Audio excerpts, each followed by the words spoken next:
MSW Media.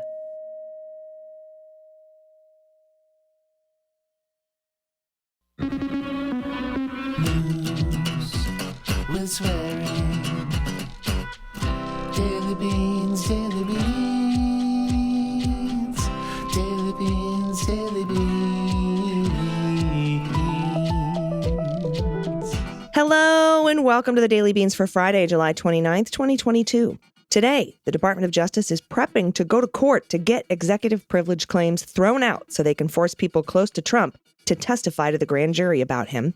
An associate of Jeffrey Clark and John Eastman is cooperating with the Department of Justice.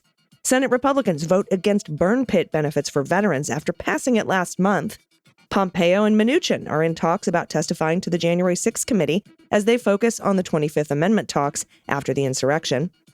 Democrats are now favored to win the Senate in the midterms for the first time.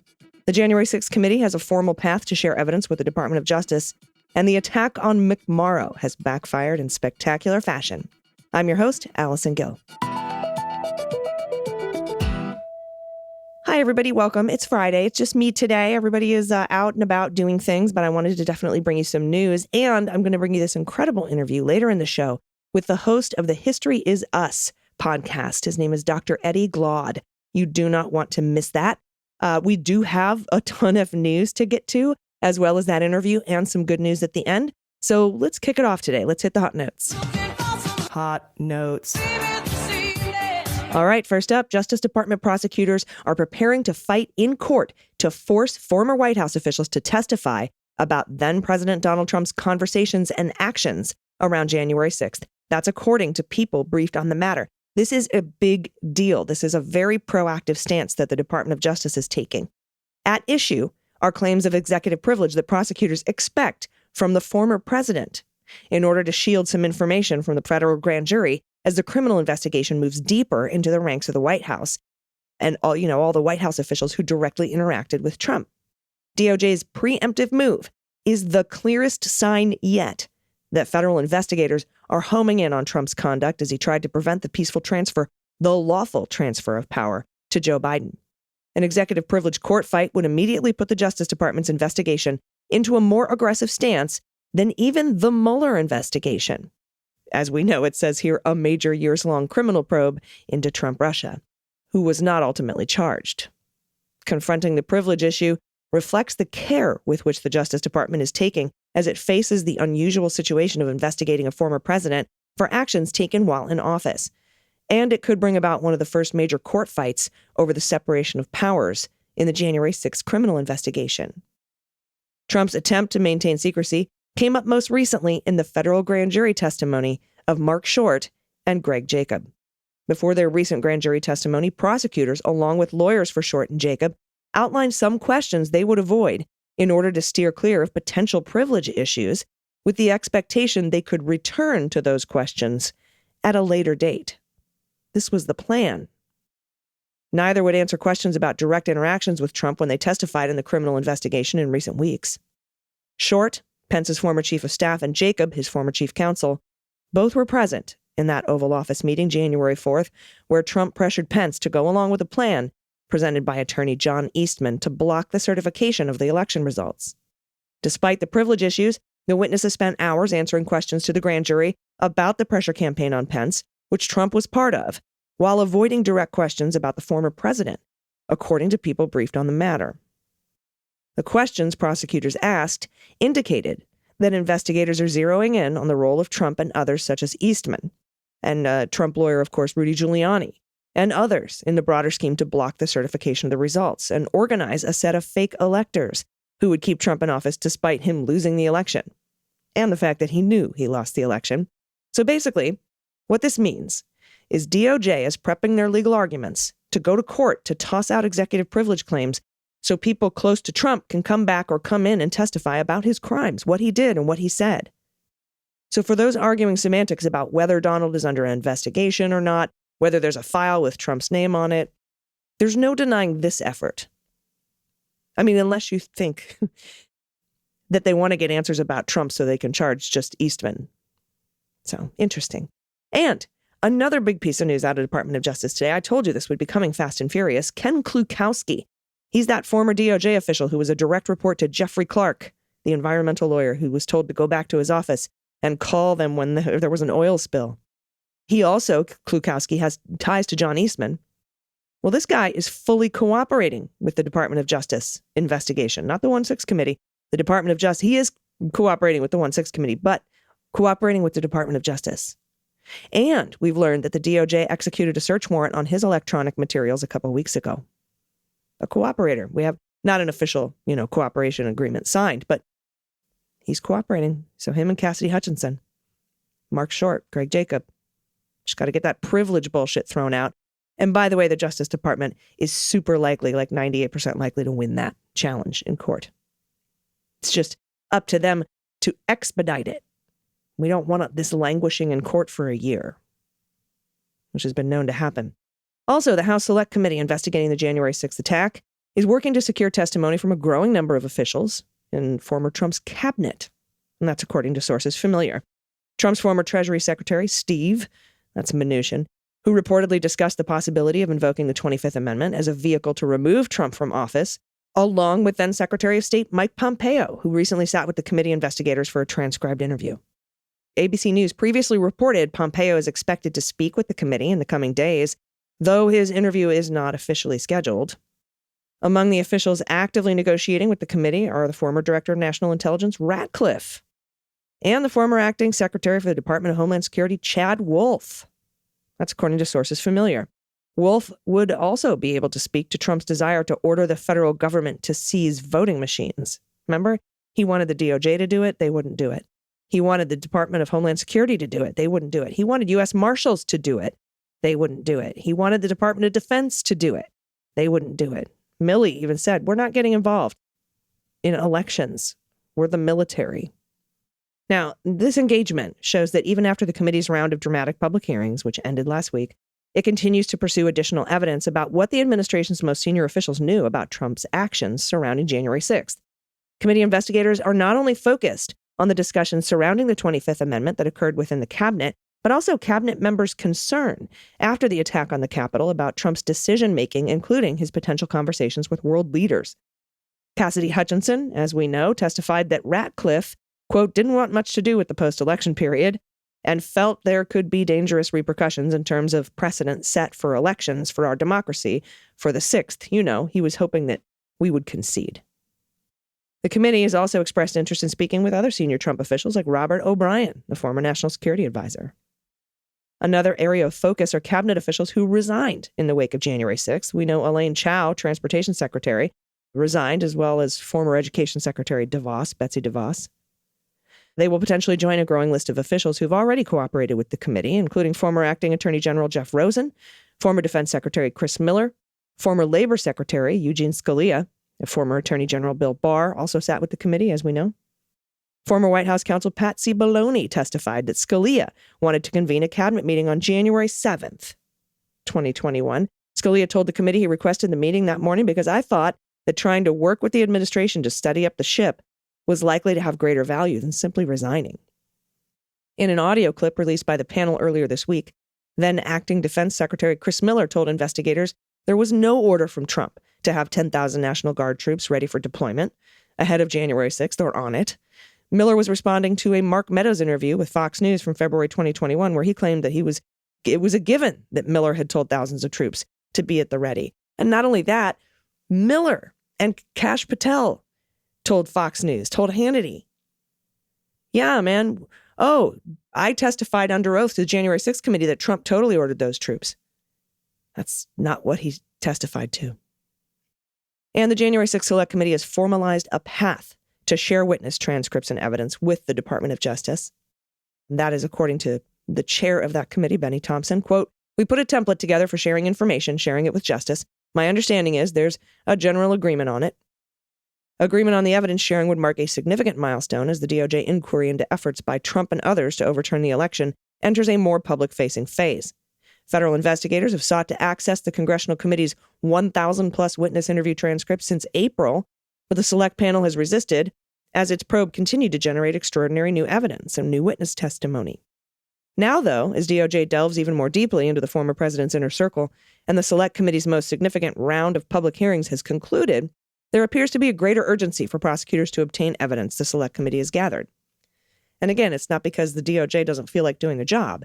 They have to compare those. Joyce Vance said on TV today what I've been saying this whole time, and she's also, to her credit, been saying it, as well as Barb McQuaid and many others. And many others, it's tremendous. People are saying that, you have to have all of the different testimonies so that you can make sure there's not inconsistencies so that your witnesses can't be impeached at trial. Now, in a wide-ranging interview, Benny Thompson said the Select Committee is entering an intense period of closed-door work to handle housekeeping matters, such as how to handle the 5 GOP members of Congress the panel subpoenaed but who have refused to comply. He says the panel is still mulling decisions about whether to formally request testimony from Trump and Pence. Thompson also said he anticipates an August release of a National Guard-focused report detailing the security flaws that contributed to the violence at the Capitol. Thompson had previously floated the prospect of sharing evidence with the DOJ in camera, meaning in private, in a SCIF. It would require department investigators to visit the Select Committee offices and review transcripts without getting to keep them. But Thompson said Thursday that the new template is unlikely to include in-camera review because it created unworkable complexities. Instead, he said, DOJ would have to provide details about the information it's interested in, and the Select Committee will supply it. He added DOJ is aware of the identities of the witnesses who have testified to the Select panel. They have the list, and they can use that knowledge to request specific transcripts. Thompson has previously suggested that the department has expressed a particular interest in evidence related to the fake electors scheme. Thompson reiterated that the committee ultimately intends to make the bulk of its information public. All of this is produced for the most part by taxpayer dollars. At some point, the whole world will have access to it. He also expressed an awareness of some tricky calculus for DOJ. Once it begins obtaining Select Committee materials, prosecutors are obligated by law to share evidence with defendants that may bear on their cases. It's a process known as discovery. And if you don't, and you hold back something exculpatory, that's a Brady violation. I talked about that a lot, too, when I talked about getting these transcripts. And for the first time, political polling website 538 shows the Democrats with an edge in the race for the U.S. Senate in November. Hoo-hoo!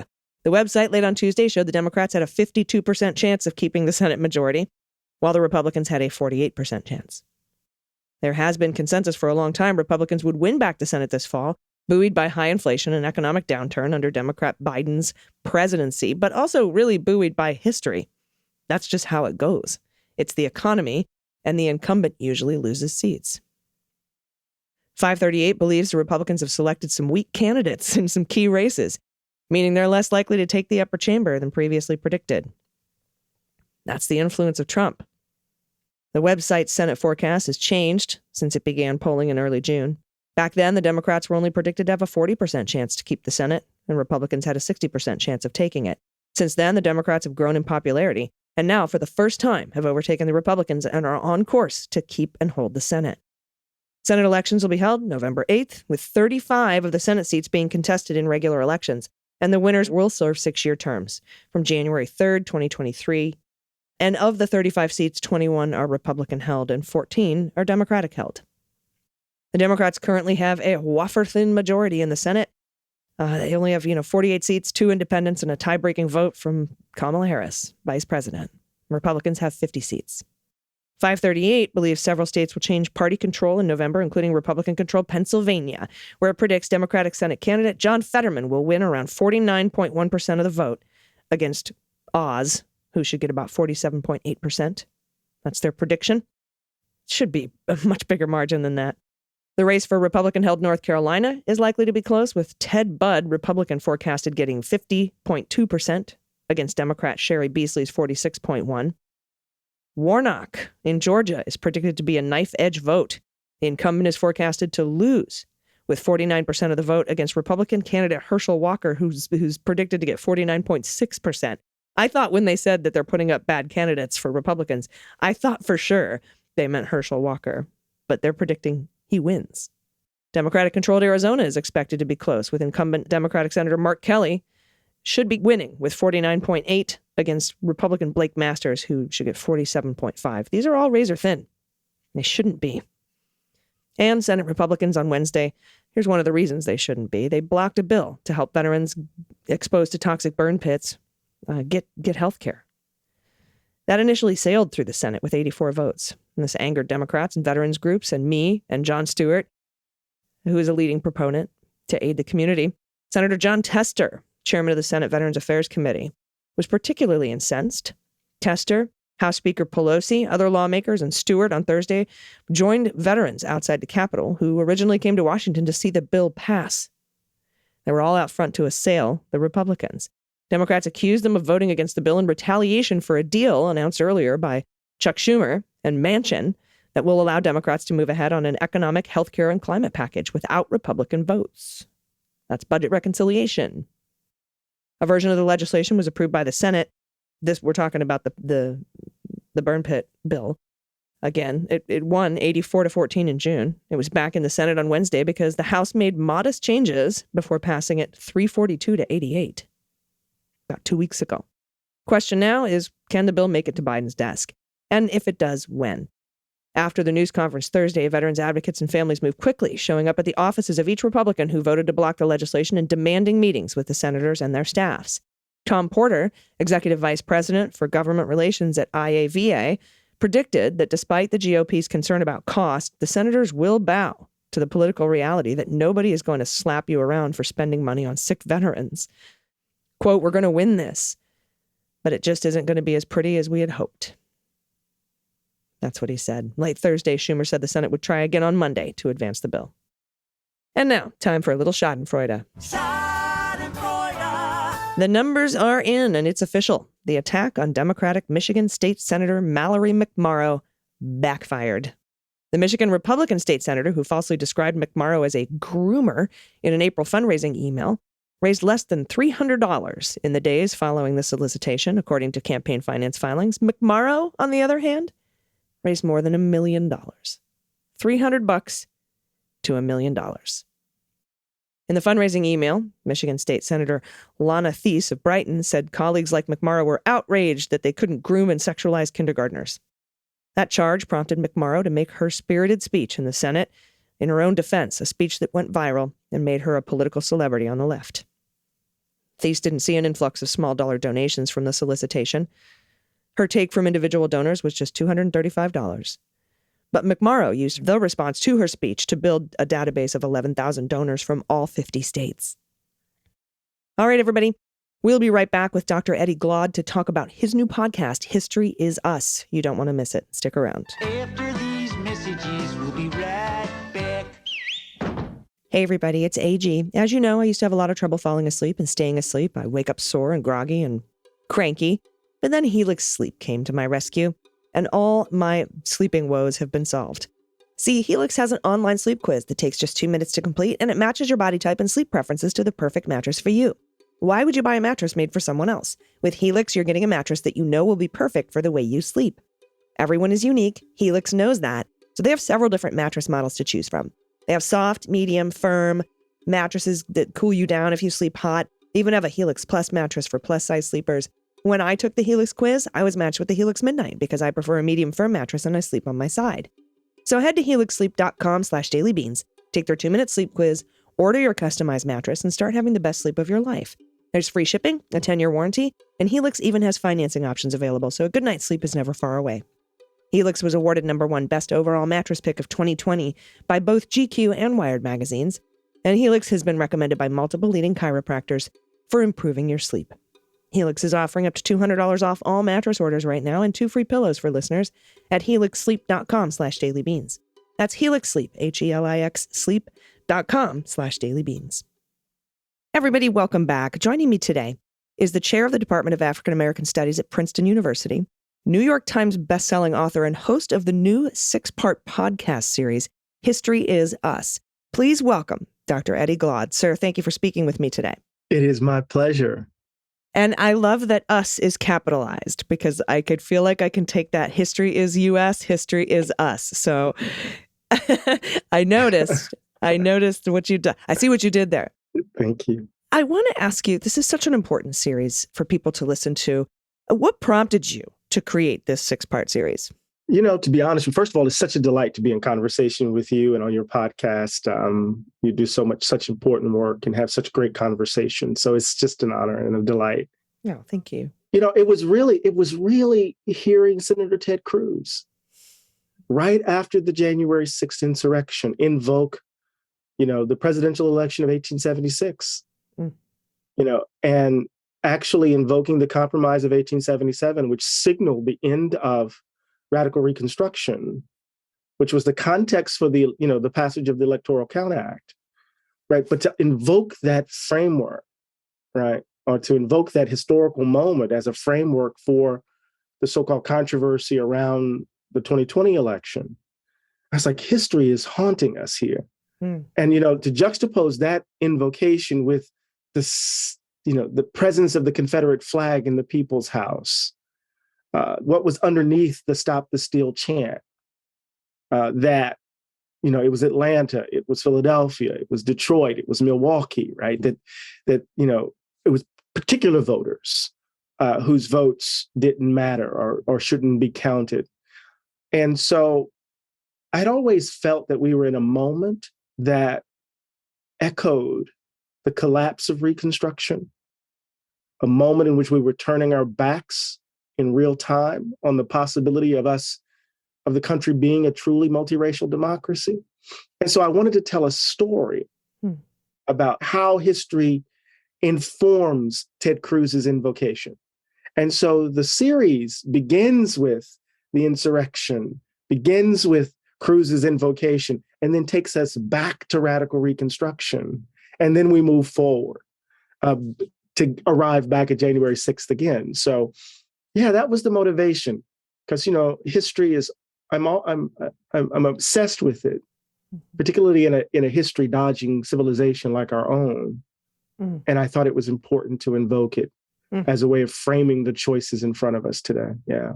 Yeah. And I want to explore that a little bit more, because what I love about this series that you did is it presents a more curated history, and it addresses how those events fit into the larger picture.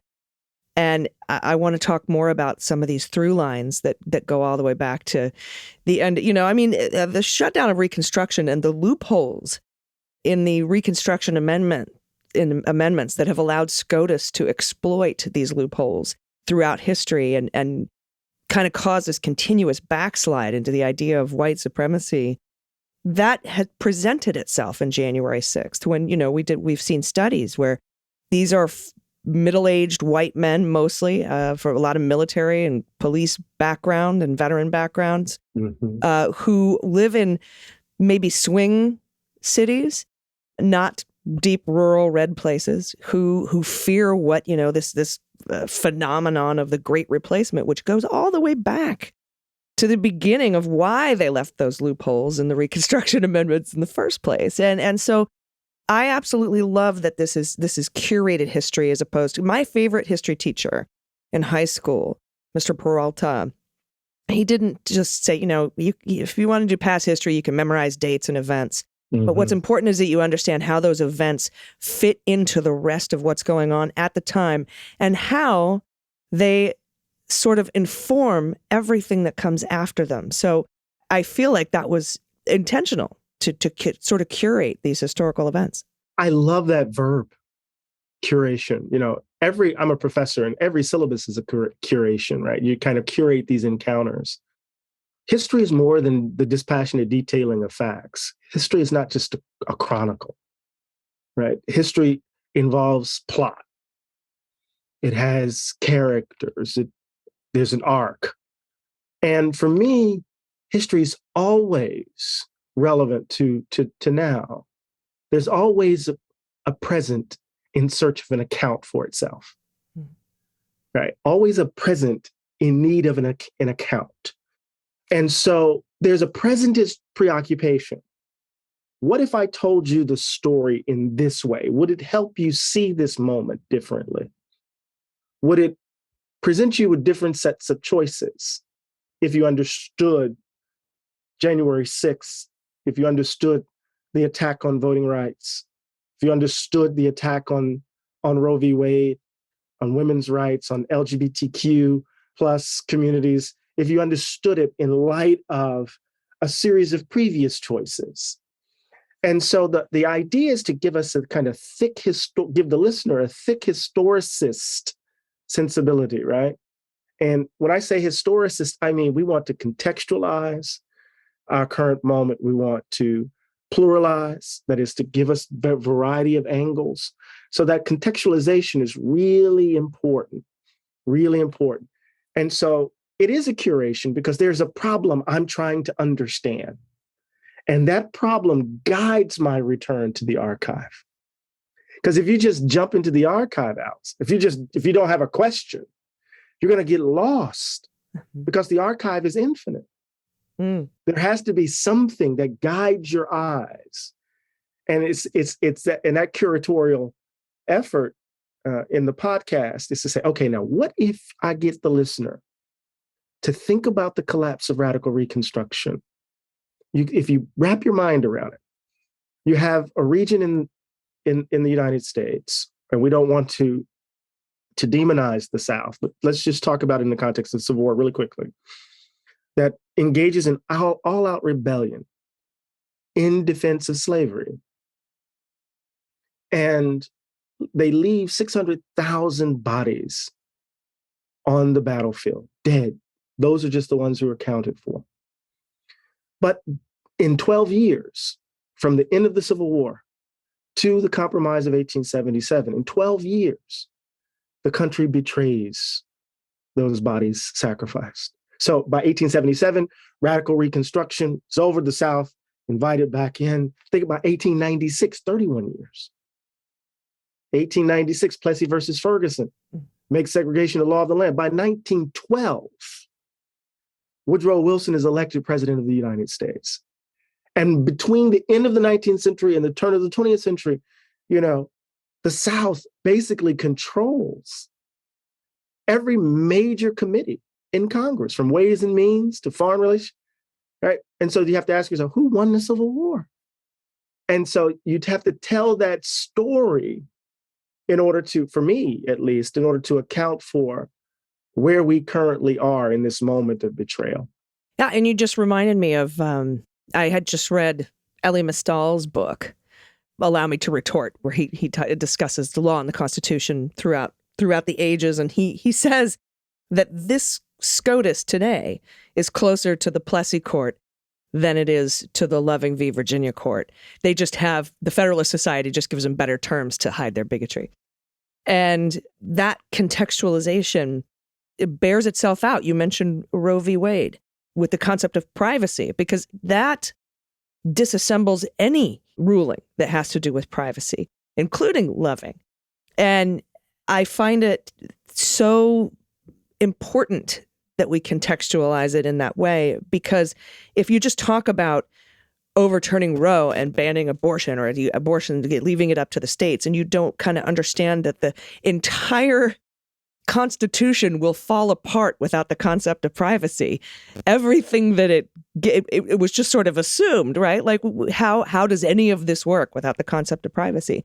And that's the kind of context that this series sort of puts these issues and events in, and that's one of the great successes that you've had. Thank you. And I want to talk about this amazing slate of guests before I let you go, because talk about some of the guests that you have on this podcast. It's truly incredible. Well, we wanted some of the best historians in the country. So, from David Blight and Barbara Ramsby and Martha Jones and, Doug Egerton, some of the best cultural critics, Imani Perry, Keeanga-Yamahtta Taylor, some of the best activists, so Latasha Brown, and of course, the Secretary of the Smithsonian, Lonnie Bunch, Senator Cory Booker. So there's it's a wonderful group of folks. Many of them are friends, I should admit. That's okay. You keep good company, bring them on in. When you talk about Cory Booker, like one of my favorite quotes that comes from Senator Booker, which is, "If America hasn't broken your heart, you don't love her enough." Exactly. Exactly. And David Blight, has been writing, and Doug Egerton particularly, they come to mind because they've been writing about Reconstruction. Matt Lasseter has been writing about conservatism in the South. We can go on and on. They just had some wonderful folks. And I think part of what I was trying to do was not to find, hard ideological voices, but rather people who studied, who write about the period under consideration, And I think the result was, to my mind, a very balanced and thoughtful set of conversations. That moment when Doug Egerton declares that Reconstruction didn't die, it was killed. Right. Mm-hmm. And then to talk about the attack on poll workers and that, 53,000 Black people died, between this date and the other, it was just this extraordinary moment. And so we wanted to find folk who were thinking carefully about the American project, thinking carefully about our self-understanding, and who understood the role and place of history in all of it, if that makes sense. Yeah. Yeah, no, it does. It does. And then I knew, as you say that with poll workers, I'm reminded of the very moving testimony from Shay Moss and her mother, Ruby Freeman, during these recent January 6th hearings. Just truly incredible. And it, again, shows those through lines that exist throughout history. So I have homework for listeners. Everybody listening to this must listen, not only listen to the series, but share it with others and your family and your friends, because without knowing this history and how it informs the current body politic, we are doomed to repeat it. Not just repeat it, but maintain it, because that's what it is. It's a maintenance. It's not a repetition. Absolutely. I think we're confronted with a choice. We always are. We always have been. And the choice is rooted in who are we going to be as a nation? Joe Crispino, who's this wonderful historian on the podcast, who talked about, the emergence of Governor Patterson in Alabama, said every time we're in a moment of betrayal, these particular characters emerge who would otherwise not be taken seriously at all. So here we are in this moment of betrayal. And the question we have to ask ourselves is, will we finally be a multiracial democracy?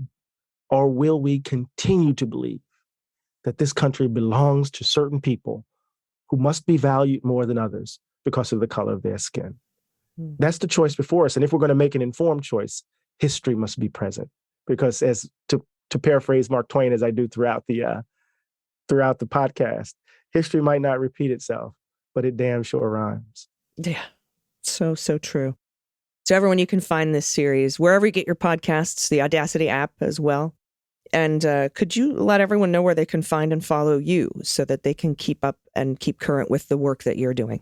Oh, thank you. So they can obviously find me on Princeton's website at African American Studies. They can follow me on Twitter at ES_Glaude.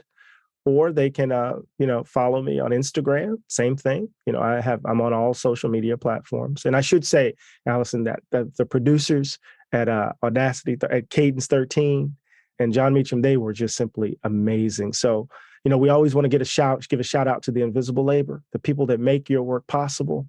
And so there were just some amazing folks who played an extraordinary role in bringing this to the public. So I want to thank them too. Hear, hear. Thank you so much. Everyone, the 6-part series is called History is Us, wherever you get your podcasts. Thank you so much for joining me today, Dr. Eddie Glaude. I appreciate you. You take care. Everybody stick around. We'll be right back with the good news.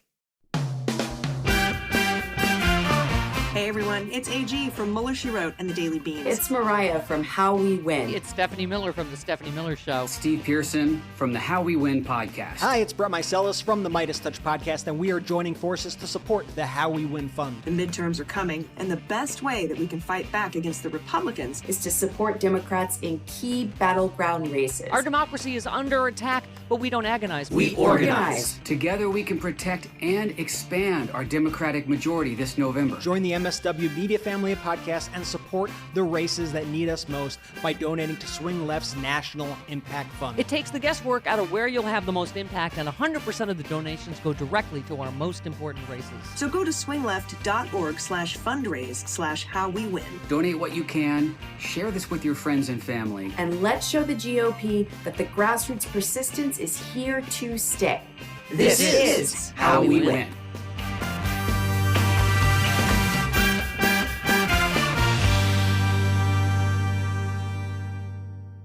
Everybody, welcome back. It's time for the good news. Who likes good news? Everyone? Then good news, everyone.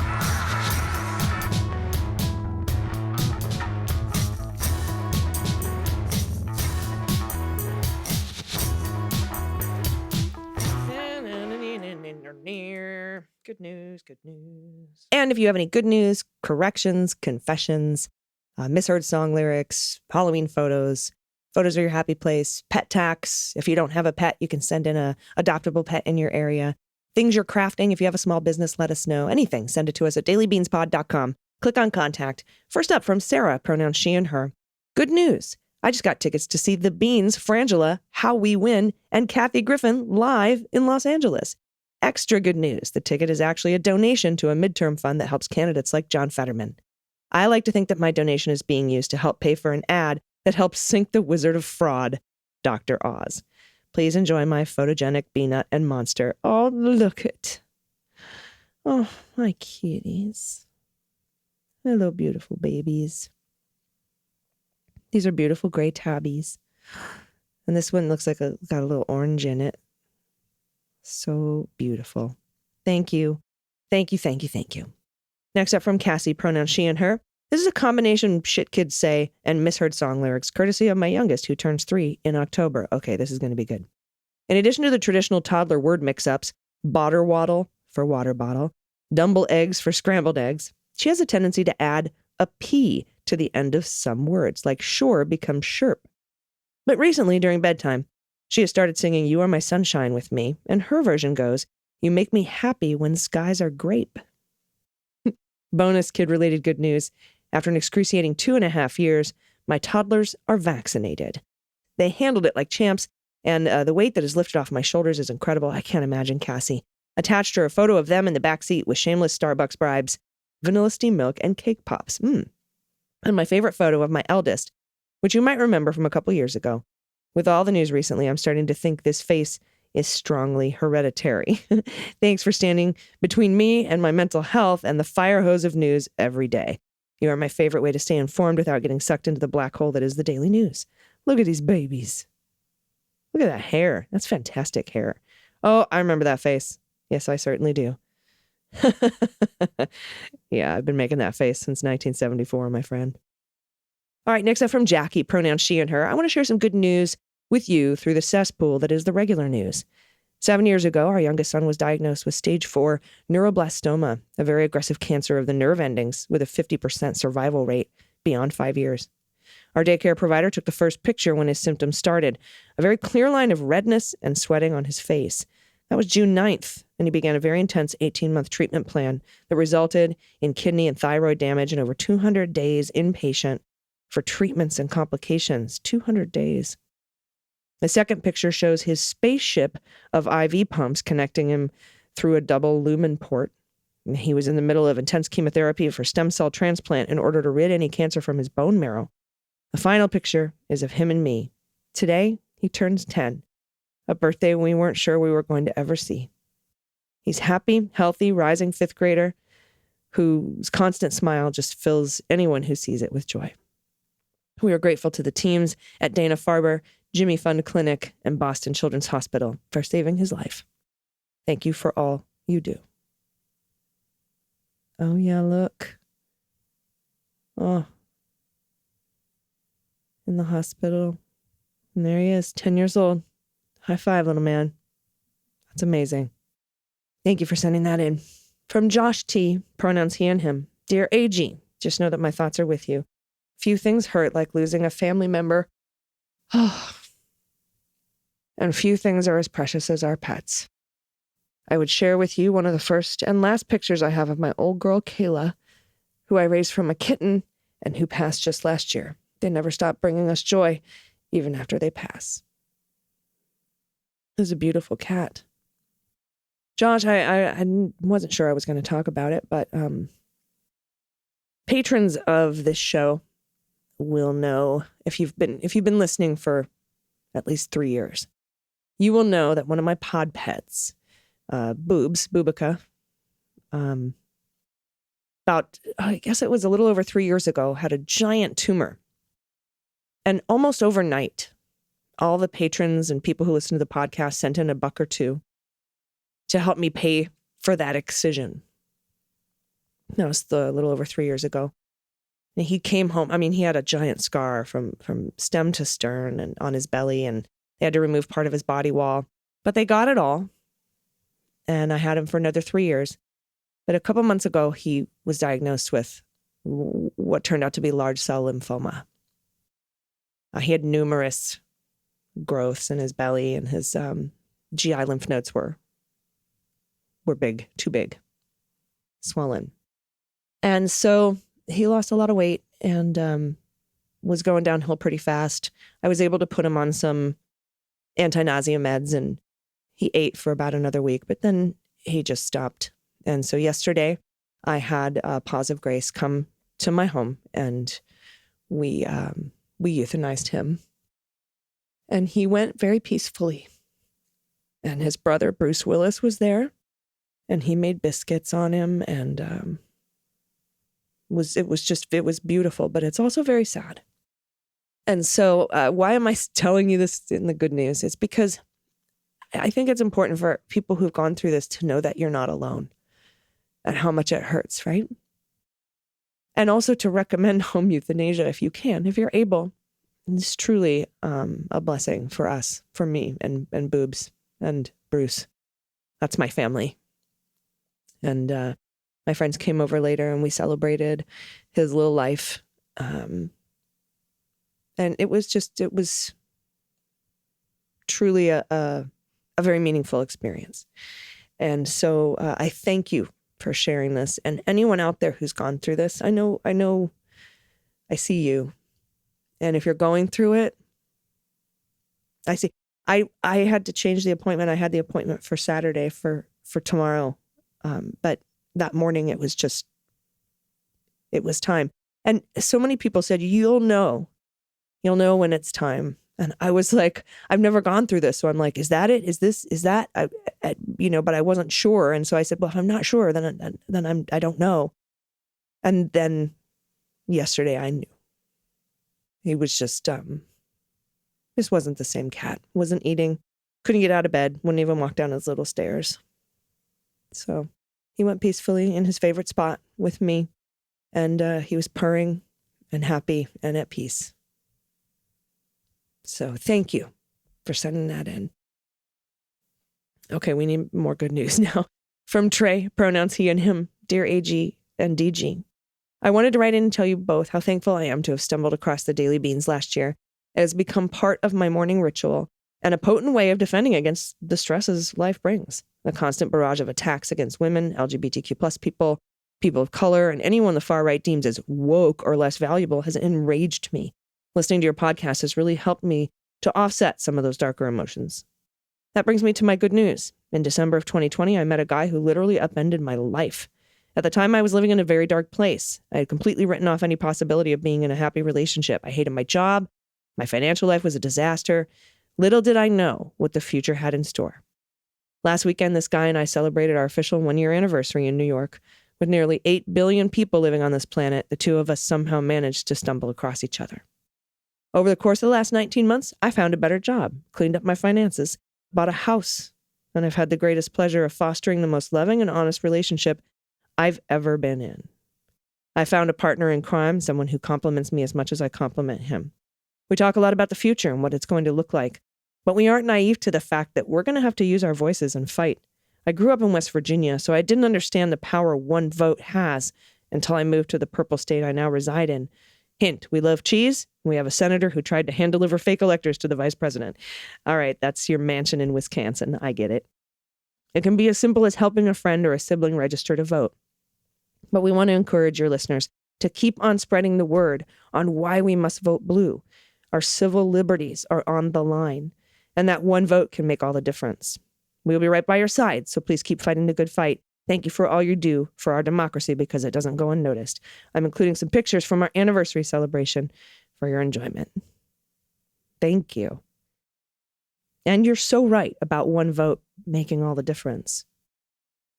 There are people out there spending billions in dark money to try to convince people that their vote doesn't matter. It doesn't count. Both sides are the same. The duopoly, the shit libs, blue MAGA. And that's an op to get you to not vote. That is a form of voter suppression.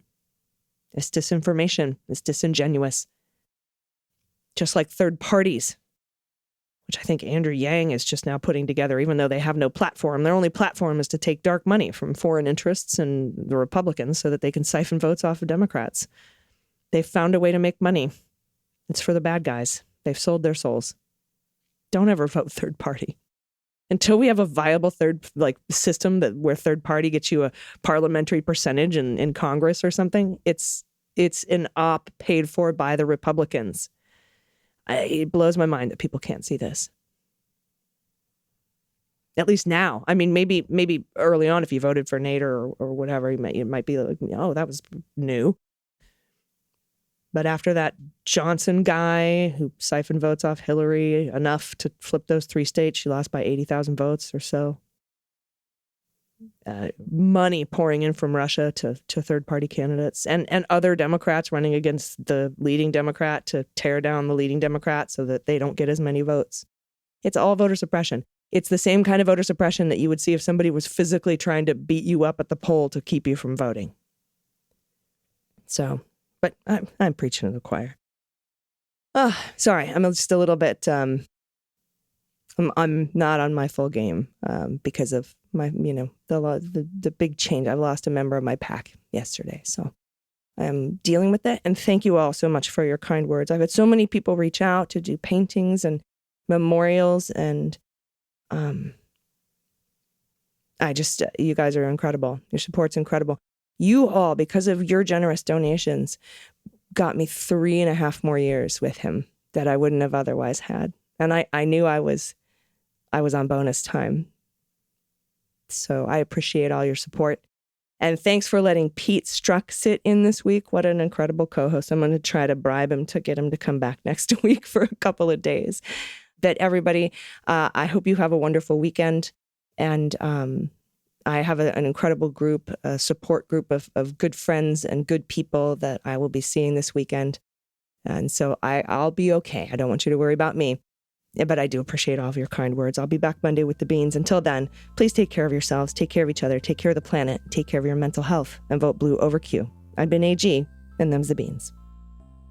The Daily Beans is written and executive produced by Allison Gill, with additional research and reporting by Dana Goldberg and Amy Carrero. Sound design and editing is by Desiree McFarlane, with art and web design by Joelle Reeder with Moxie Design Studios.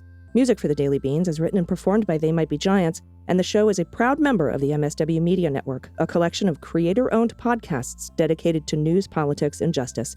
For more information, please visit mswmedia.com. MSW Media.